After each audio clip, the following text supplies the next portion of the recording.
Mas, tangi mas, bangun. Lapo gue kinang kene, ngapain kamu itu di sini?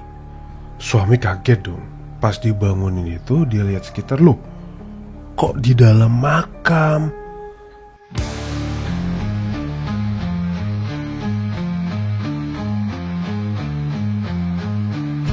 Assalamualaikum warahmatullahi wabarakatuh. Selamat malam para sobat horor. Kembali lagi di channel Podcast Bagi Horor. Setelah cukup lama channel YouTube Podcast Bagi Horor nggak update, kali ini kembali datang untuk menghantui beranda YouTube kalian. Tapi ada juga ini juga bakal diupload di podcast ya. Jadi bakal ada juga yang dengerin di podcast. Kali ini Podcast Bagi Horor akan kembali datang dengan cerita-cerita menyeramkannya. Dan pada episode hari ini aku akan membagikan cerita-cerita menyeramkan yang pernah dialami oleh driver ojek online. Ada beberapa cerita baru ya yang dikirimkan waktu live. Jadi Podcast Bagi Horor itu live juga jam 9:30. Kalian bisa nonton di TikTok ataupun di YouTube. TikToknya di @argases dan YouTube-nya di Bagi Horor. Ada 2 cerita baru dan ada 1 cerita aku bisa bilang legendaris. Wah, legendaris, legenda pokoknya. Sebuah cerita cukup legend ya, yang sudah dikirimkan dari tahun 2020. Cerita tentang menanti orderan penutup. Ini salah satu cerita yang tiap aku baca itu selalu merinding pasti. Kita akan bacakan nanti. Langsung aja. Jangan lupa buat yang belum subscribe YouTube-nya Podcast Bagi Horor, di subscribe dulu sekarang. Nyalakan lonceng notifikasinya dan kasih like juga jangan lupa. Jangan lupa juga untuk yang mendengarkan podcast, di follow, dikasih rating bintang 5 dan di share ke teman-temannya. Langsung aja kita masuk ke cerita-cerita untuk hari ini. Pasang headset kalian, tutup pintu, matikan lampu.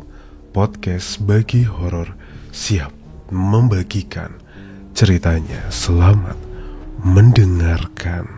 Penumpang goib. Selamat malam bang, saya Kapten Tingwe.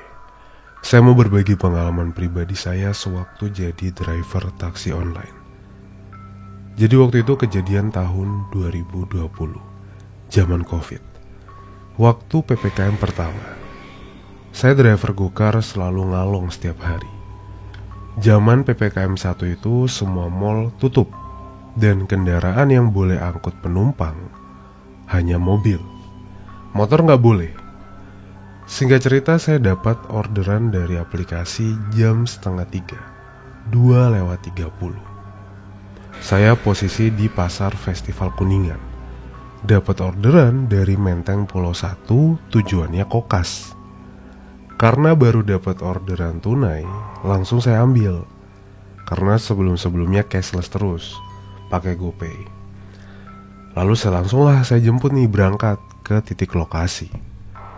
Setelah sampai, saya nggak lihat ada orang, saya nggak lihat ada siapa-siapa di situ. Titik jemputnya itu di distrik pemakaman Tionghoa. Terus, saya tuh tiba-tiba dapat telepon dari operator Gojek memastikan apakah saya jadi jemput atau enggak. Terus operator menyarankan untuk di-cancel. Saya menolak di situ karena saya nggak pegang tunai sama sekali. Saya pikir lumayan, 15.000 nih buat beli mie rebus sama kopi kan enak tuh. Terus operator itu kembali mengingatkan, ini orderannya bahaya katanya. Saya tetap bilang, ini orang bener kok. Karena jelas ada rating penumpangnya, itu jelas. Singkat cerita, setelah menunggu kira-kira 10 menit lah, saya memutuskan untuk pergi. Karena saya pikir mungkin bener nih kata operator, ini orderan fiktif. Saat saya mau melajukan mobil, tiba-tiba kaca jendela saya itu diketuk. Saya kaget dong, langsung buka kaca. Ternyata perempuan, cantik, pakai dress putih, parasnya ya paras-paras cindo gitu, Saya refleks, langsung sebut nama penumpang itu, terus mempersilahkannya buat masuk. Dia masuk di belakang sebelah kiri. Di situ saya mulai ngerasa ada yang aneh. Karena sekurus-kurusnya orang, kalau naik mobil itu pasti berasa. Ini tuh kayak gak berasa apa-apa, kayak gak ada orang naik gitu. Tapi saya gak hiraukan. Saya pastikan lagi tujuannya apakah benar ke tujuan ke Kokas. Terus dia bilang iya katanya. Saya coba aja ngobrol, barangkali salah tujuan atau apa di apartemen sebelahnya gitu kan. Tapi dia bilang benar. Terus jawabannya tuh datar, flat gitu, kayak gak ada intonasi, gak ada ekspresi. Mukanya itu putih, pucat malah. Terus kembali saya ajak bercanda. Neng, malam-malam begini di kuburan apa gak takut sama setan? Dia jawab, emangnya abang takut setan? Saya sambil ketawa di situ bilang, wah kalau setannya cantik dan ngasih duit banyak sih saya nggak takut neng. Tapi ekspresinya dia ini datar banget. Nah singkat cerita sampailah depan Mall Kokas yang ya jelas ya sepi banget ya, plus suasana PPKM lagi. Saya balik tanya dong, Neng, ini bener kah di sini titik lokasinya? Iya bang katanya, di sini aja jawabnya. Akhirnya dia kasih tuh ke saya uang 50.000. Argonya cuma 15.000. Karena sebelum-sebelumnya dapetnya cashless ya, jadi saya gak punya kembalian nih. Aduh neng, uangnya gede banget, gak ada kembalian neng. Orang mah dari tadi cashless terus. Udah gak apa-apa, buat abangnya aja katanya. Alhamdulillah, terima kasih neng, terima kasih. Terus dia buka pintu. Saya masih bisa lihat nih dari spion kalau dia keluar. Pas tutup pintu jebret, tiba-tiba dia hilang. Kaget dong saya kan. Saya refleks keluar mobil buat mastiin. Ternyata bener-bener hilang. Gak masuk akal. Hitungan detik perempuan ini hilang. Di situ saya shock, saya masuk mobil dengan keadaan panik kan, kaget, buru-buru saya masuk mobil. Uangnya masih saya pegang. Tapi tetap uangnya itu nggak kayak di cerita-cerita ya, nggak berubah jadi daun atau nggak berubah gitu, nggak kayak gitulah. Ini masih uang. Tapi anehnya uangnya itu bener-bener wangi banget. Wanginya tuh wangi kembang melati. Akhirnya tanpa pikir panjang, langsung saya isiin bensin di seberangnya Kokas. Dan alhamdulillah, itu uang masih utuh, gak berubah. Dengan sedikit ada penyesalan sih, kenapa gak dibuat beli makan ya, malah isi bensin gitu. Terus saya balik lah, habis isi bensin itu saya kasih uangnya, saya balik ke base camp. Saya tunggu orderan masuk kan.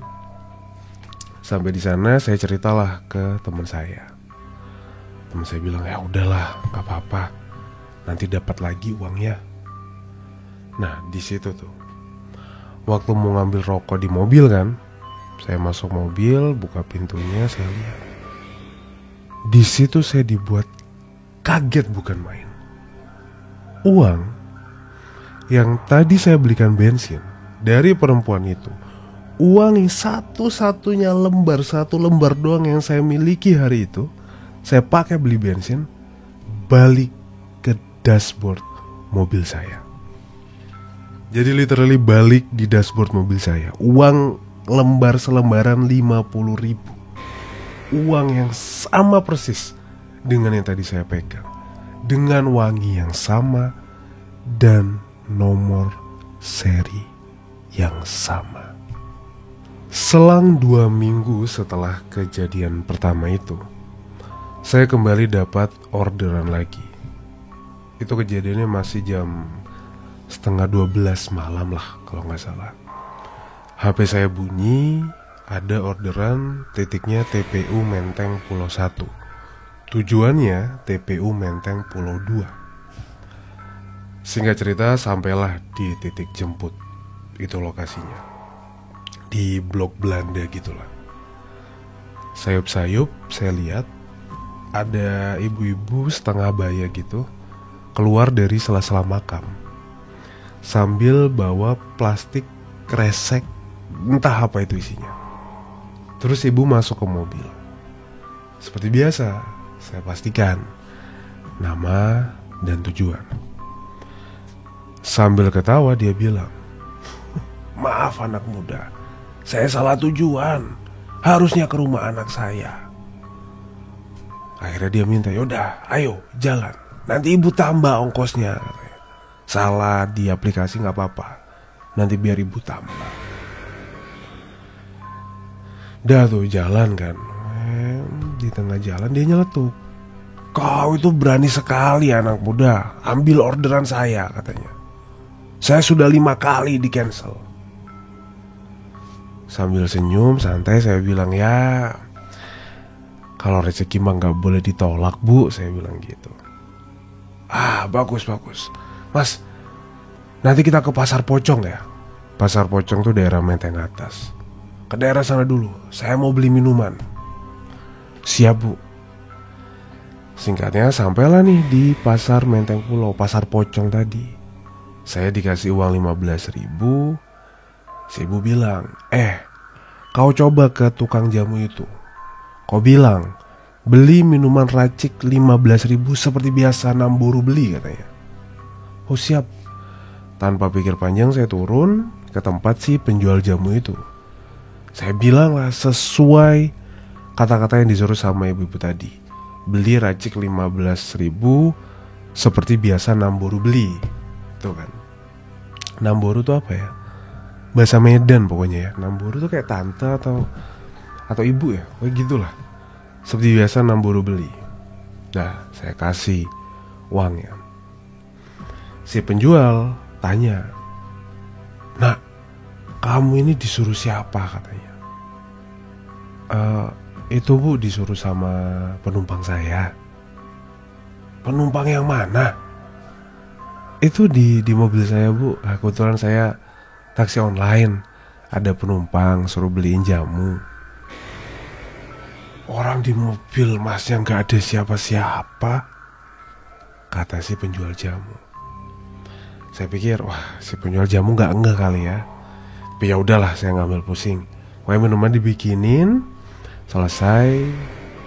Waktu mau ngasih itu minuman, si penjual jamunya bilang, "Mas, hati-hati ya.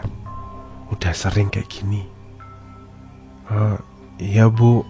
Saya sambil senyum kecut gitu, saya ambil minumannya.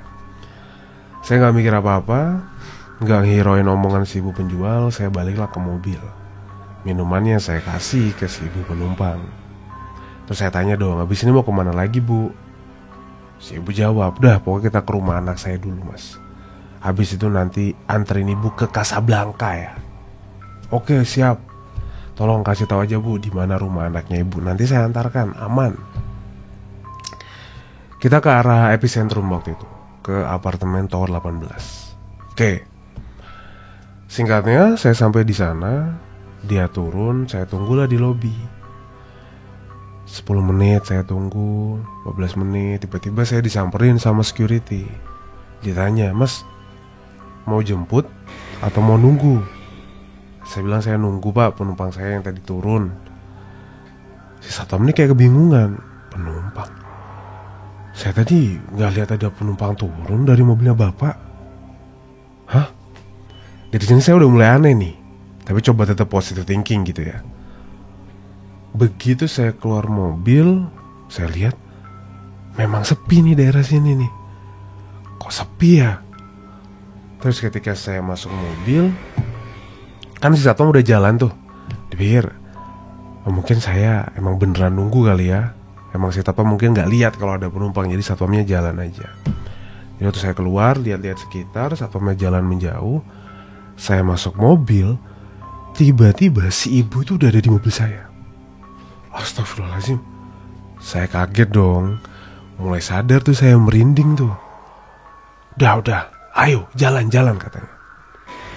Saya nggak bisa ngomong apa-apa di situ mas. Jadi saya masuk mobil, ibunya udah di dalam mobil saya. Kita disuruh jalan. Ayo antarkan saya ke Casablanca katanya. Di mananya ya bu ya? Saya tanya gitu kan. Sudah jalan saja, nanti saya kasih tahu. Akhirnya saya jalan lagi tuh. Sampai pas di terowongan Casablanca. Kalian tahu kan terowongan Casablanca nih. Dia minta berhenti. Terus dia kasih saya uang 35.000. Kasih tuh. Terus dia bilang, dah di sini aja saya tuh, ibu mau turun. Saya tanya dong, hah? Kok di sini bu? Gak mau di tempat yang lain? Sudah, kasihan kamu nak. Akhirnya dia turun dari mobil sambil masih pegang minuman tuh, minuman yang tadi saya beli tuh, sambil ketawa-ketawa. Terima kasih nak katanya. Itu serem banget ketawanya. Dia jalan ke depan mobil saya. Percaya gak percaya nih Bang Arga, dia jalan ke depan mobil saya. Dia terbang di depan mobil saya ke atas, ngilang. Dan uang yang tadi dia kasih ke saya itu berubah jadi lembaran kertas kusam. Dan baunya busuk banget. Dan gak sadar saya lihat jam. Itu udah jam 3:30 subuh. Jadi saya nganterin beliau itu muter-muter. Itu udah 4 jam. Padahal berasanya itu kayak cuma 30 menit. Tapi ini 4 jam. Aneh. Saat menanti orderan penutup. Assalamualaikum warahmatullahi wabarakatuh. Selamat malam Mas Arga. Sebelumnya minta tolong identitas saya ataupun suami dan nama si mbak yang ada dalam cerita ini supaya disembunyikan. Karena tiap kali saya ceritakan kejadian ini ke teman-teman dekat saya, bulu kuduk saya itu terasa berdiri semua. Dan malamnya di rumah itu saya berasa takut, kayak ada yang ngawasin. Perkenalkan, nama saya Citra dari Surabaya. Saya punya seorang suami namanya Kakak. Kebetulan punya kerja sampingan sebagai driver ojek online. Ya untuk tambah-tambah isi tabungan lah. Kalau suami shift pagi kerja, pulang kerja langsung ojek.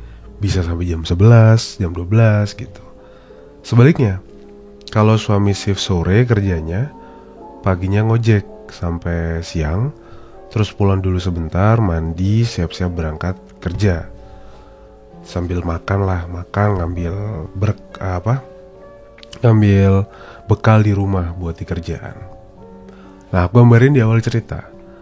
Tiap kali suami dapat orderan, baik itu angkut penumpang atau barang, atau dapat orderan makanan atau belanja yang berhubungan dengan customer, suami itu selalu screenshot.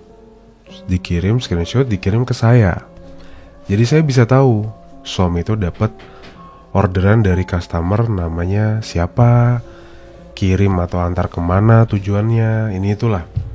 Hal itu dilakukan supaya saya bisa tahu keadaan suami dan bagaimana kondisi terakhir suami. Secara kan di berita-berita ya, banyak pembunuhan, perampokan, penganiayaan, dan sejenisnya lah kepada driver. Saya takut sendiri sebenarnya dengan profesi sampingan suami saat itu. Langsung ke cerita ya mas. Saat kejadian itu tahun 2018, sekitar bulan Oktoberan lah. Suami kena shift pagi, terus jam 7 malam pulang kerja langsung lanjut ngojek. Kebetulan pada saat itu orderan itu lagi sepi-sepinya. Suami juga udah ngobrol sama beberapa driver lainnya pas ketemu di base camp, saling cerita soal nunggu orderan lah. Saat hari itu dari jam 7 malam sampai jam 10-an, suami saya baru dapat 2 orderan. Itu pun ongkosnya gak banyak. Tetap alhamdulillah sih, daripada gak sama sekali kan.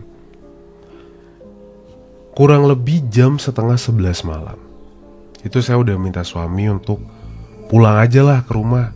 Karena saya mikir daripada nungguin lama juga belum tentu langsung dapet kan. Karena dari awal emang udah sepi gitu. Dan saya juga mikirnya ini kan udah larut malam, mau pulang jam berapa gitu loh. Apa nggak ngantuk di jalan? Apa nggak capek di jalan? Sedangkan besok harinya suami saya harus masuk kerja dengan shift pagi juga. Apalagi saat itu udara malam tuh kerasa dingin banget. Nggak kayak biasanya lah saya rasain dari dalam kamar.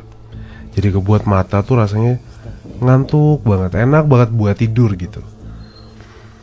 Saat itu saya udah paksa suami saya buat pulang, tapi dia nolak karena belum dapat uang 50.000. Dia bilang tunggu bentar lagi lah mah, sampai jam setengah 12 malam.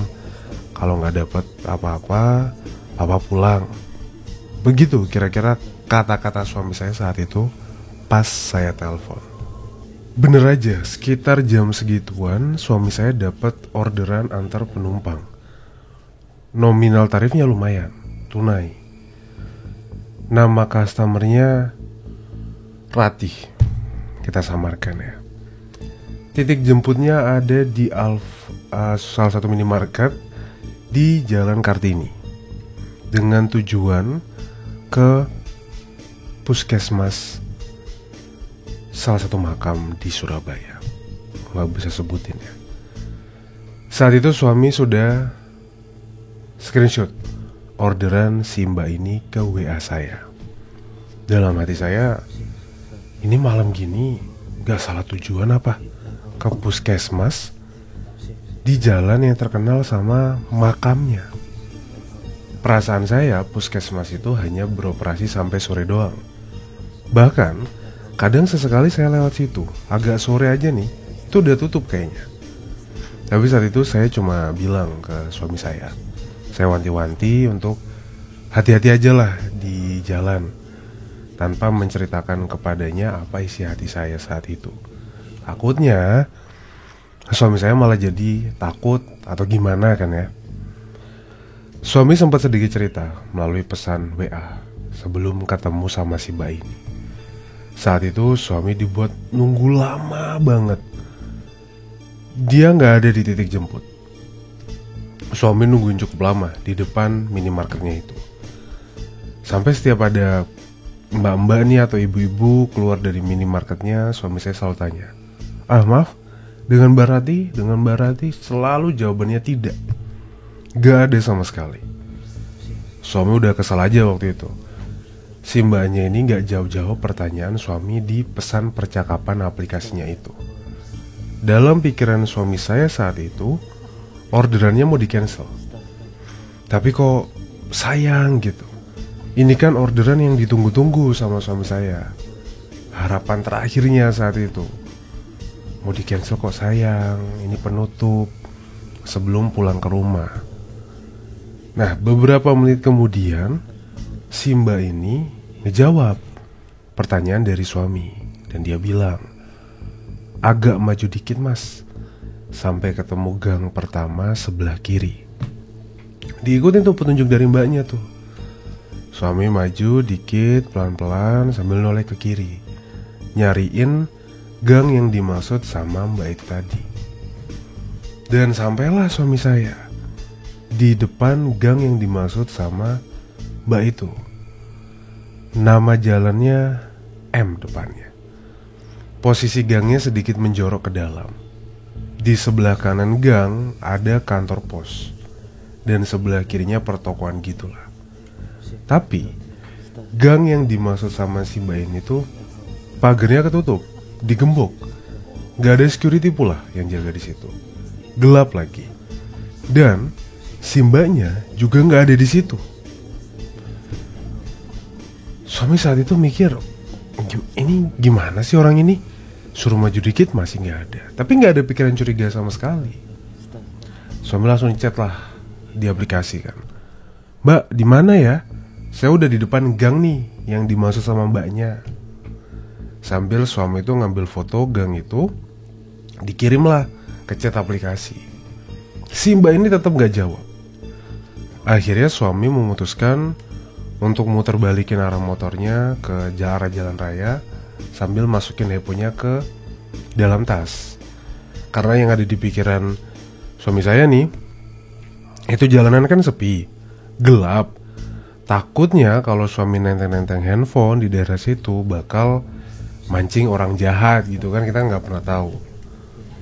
Nah, pas masih masukin HP ke dalam tas, posisi masukin HP nih, si mbak ini tiba-tiba muncul di sebelah suami saya. Dia ngomong, "Ayo mas." Kaget dong suami saya kan. Lah, mbak muncul dari mana mbak? Buset, kaget saya. Ditambah lagi dengan penampilan mbak ini yang super aneh.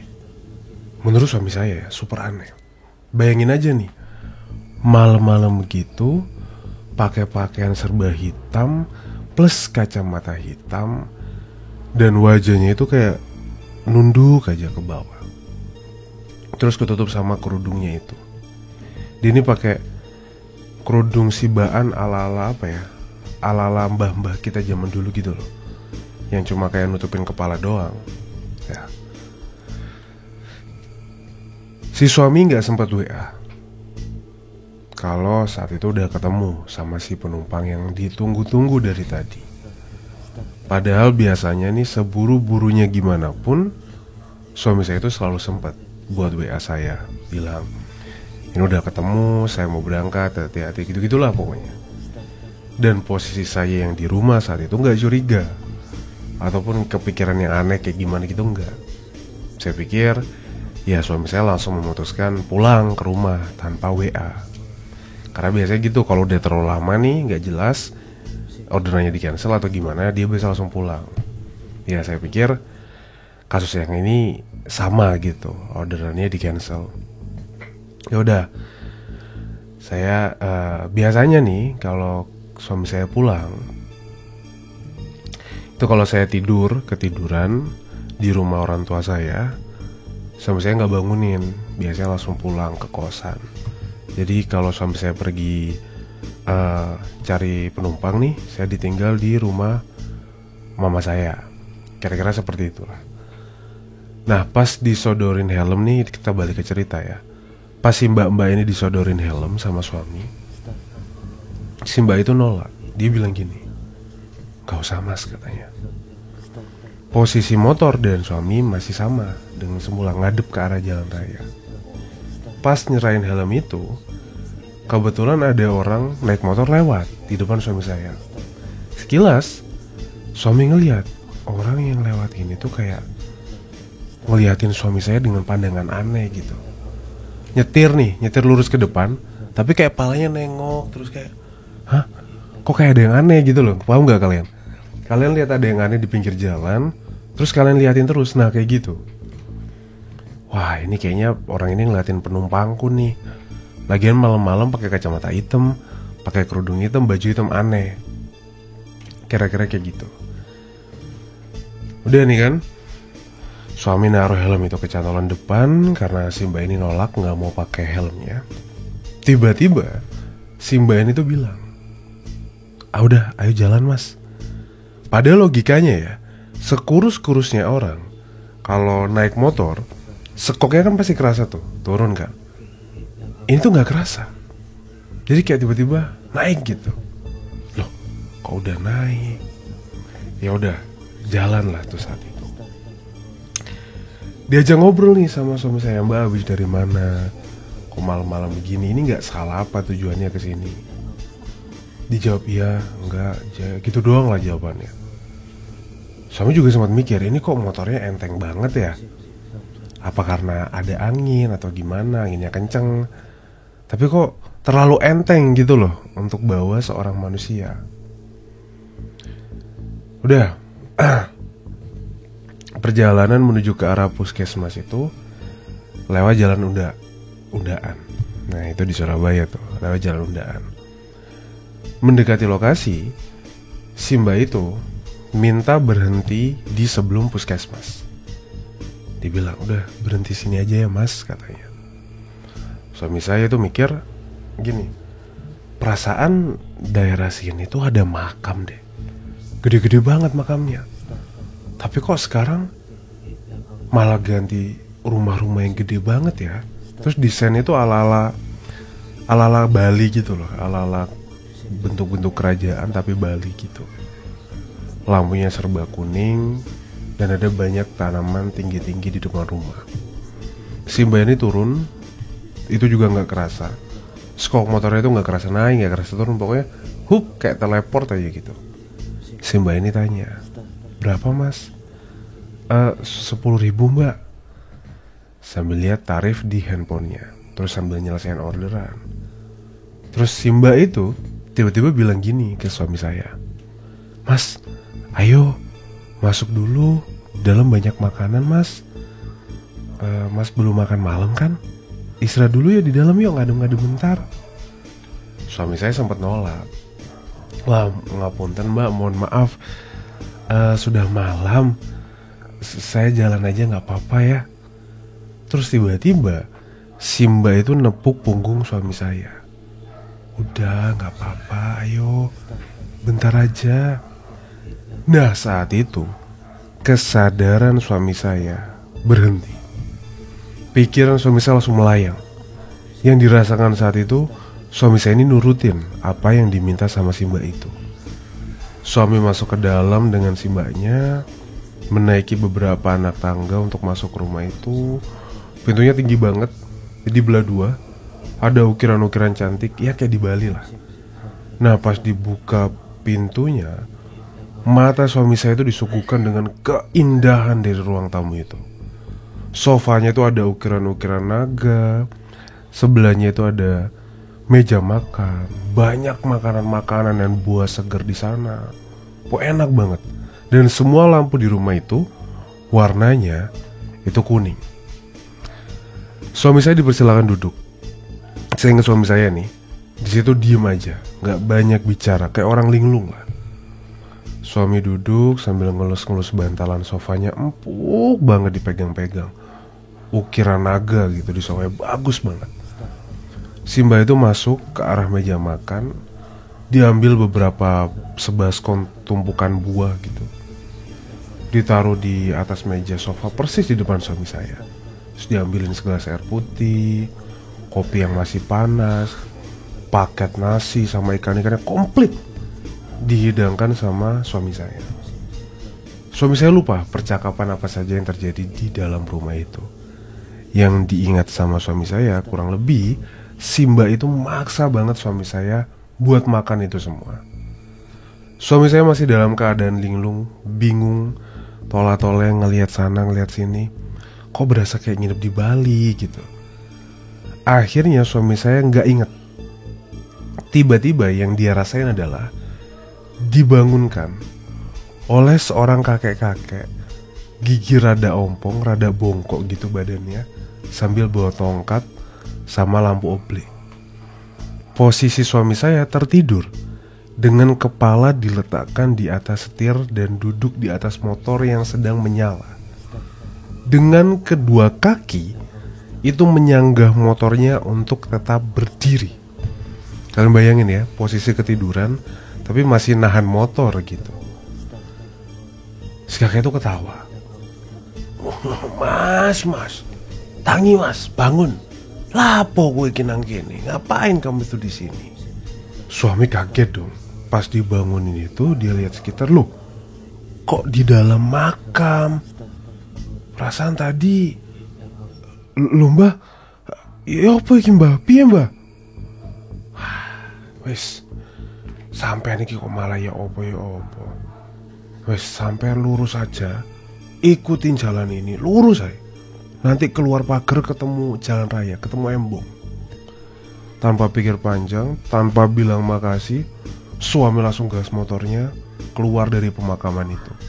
Nyetir dengan kecepatan tinggi supaya cepat sampai rumah, karena saking takutnya dia.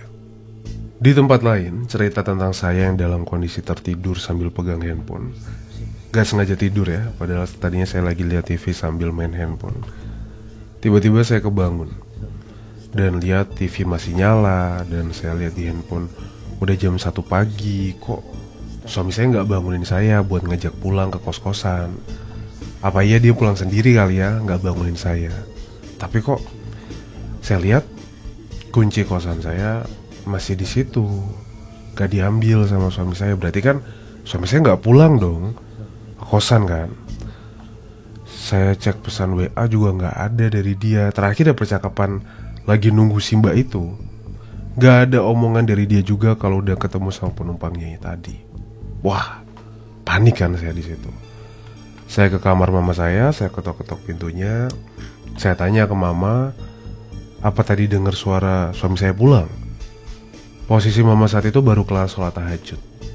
Makin panik lah saya saat bilang kalau mama bilang dari jam 12 mama kebangun, gak dengar suara suami saya sama sekali.